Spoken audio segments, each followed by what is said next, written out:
Hey everyone, Wyatt Paints here. Today I'm going to be painting a 1/12 scale Leonardo by Creative Geek. Before I start, I want to say thank you to all of my new subscribers. Your support gives me the motivation to keep cranking out content. And to those that haven't subscribed yet, slam that sub button and join the Wyatt Paints Pantheon so you can get served more of my content as I make it. With that out of the way, let's get going. I started with the base, and since I primed in gray, half of the work was already done.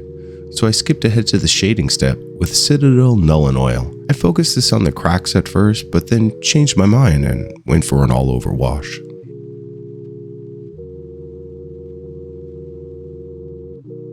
Next was a two-step dry brush. First a heavy dry brush with Vallejo Cold Gray, followed by a light dry brush with Stonewall Gray.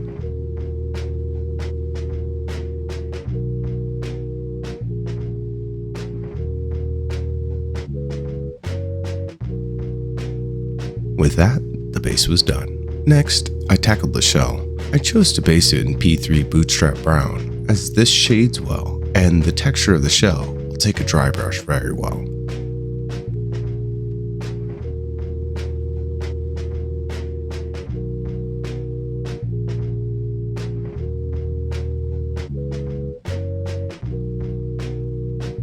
For the shade, I used Citadel Argax Earth Shade, with a focus on making sure that the cracks are well shaded.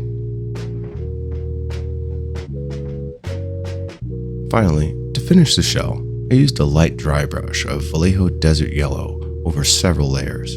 I tried to give each section of the shell individual attention to really bring out the texture, as the majority of the detail on Leonardo from behind is going to be his well-maintained shell.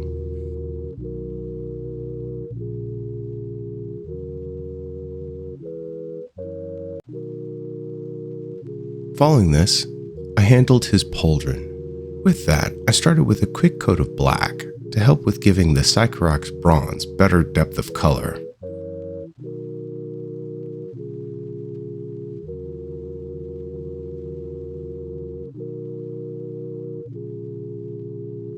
I shaded this again in Argax Earth Shade.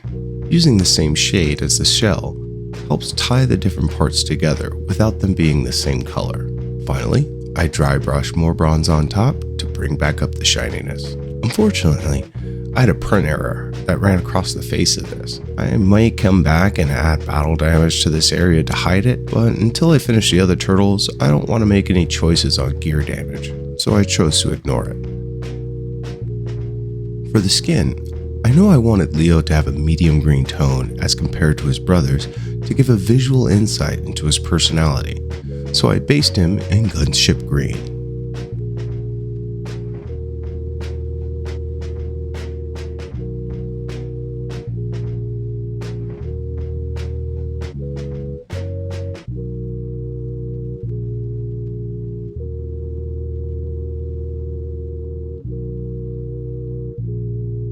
Citadel Bellatane Green shade was used next. This shade on Gunship Green is a nice, subtle shade, which is what I wanted. I find when painting larger figures, subtle shading and highlighting on the skin goes a long way to helping the figure not look too exaggerated.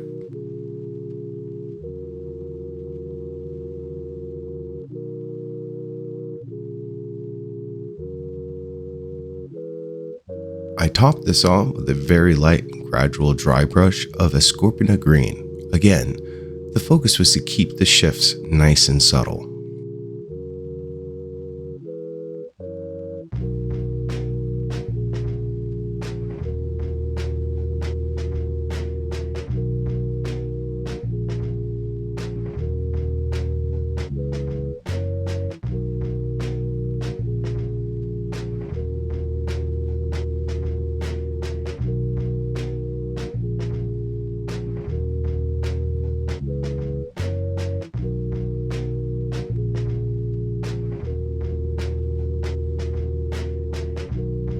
For his chest, in terms of color, I wanted to start a step higher in tone from the highest highlight from the shell, so I went with Vallejo Desert Yellow to base.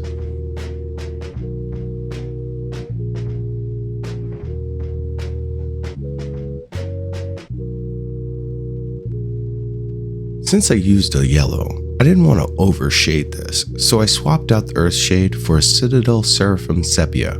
I did have to go back and put a little extra shade in those cuts though.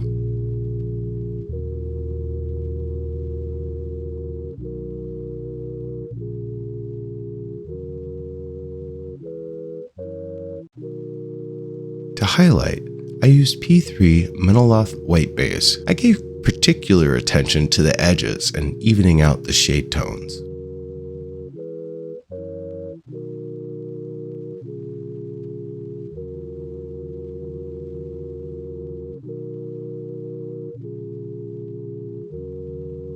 The cloth wraps were a tricky part for me to paint. While I wanted them to be a warm muslin type of wrap, I didn't want them to be too similar to his chest, so I based them in the Menoth white base, and then shaded them with earth shade, followed by a dry brush of the Menoth again.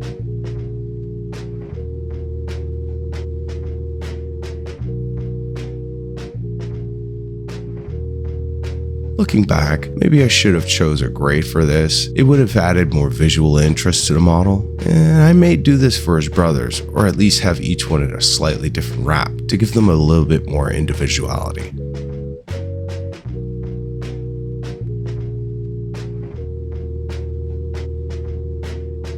Next, the sandals being the last brown item on the model needed to get painted. I wanted them to match his shell, so they were based in a bootstrap brown and then shaded with earth shade. I called an audible though at the last minute and decided to forego with a highlight so they weren't too bright and to prevent them from pulling too much attention.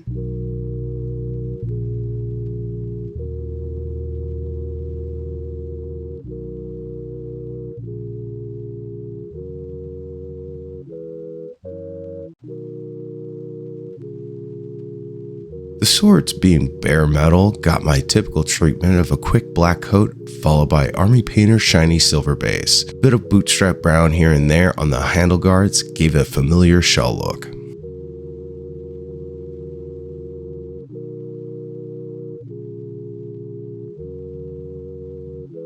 Here again, I noticed a few small print errors on the blades, but I lucked out as they mostly look like dings from use.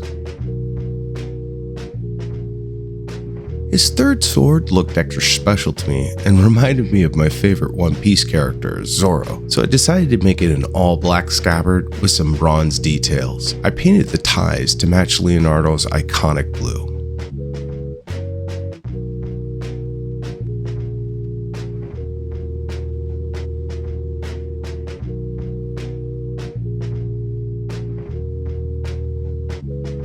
Next is his knee pads. I waffled a bit on if I should paint these in Leo's signature blue, but again, I didn't want to draw too much attention towards the bottom, so instead I chose the cold gray that I used in the base, followed by a quick shade of Nolan oil and a dry brush of the base gray again. I did give the pads a little bit of visual interest with a splash of bronze on the buckles.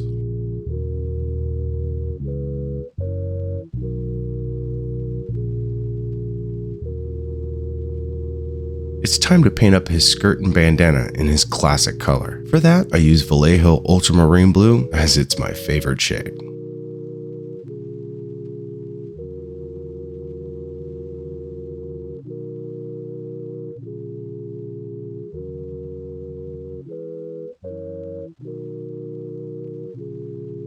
I then used, also by Vallejo, blue shade, but only in his folds because I didn't want to lose the vibrancy of the ultramarine.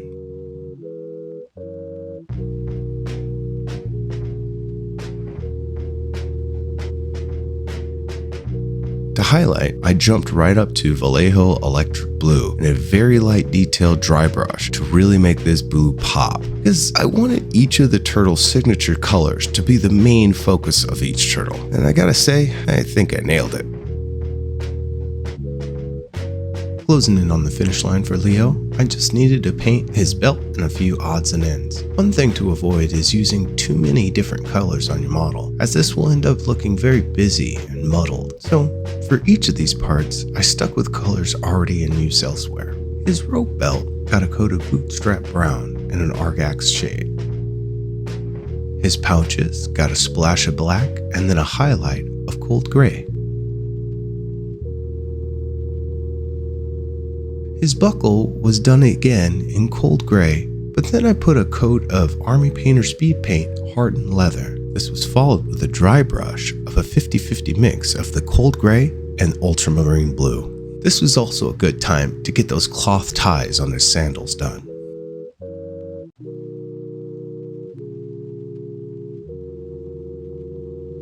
Lastly, I dropped in some white for his eyes, partly because I didn't trust myself to paint the pupils, but also because I just think it looks cool.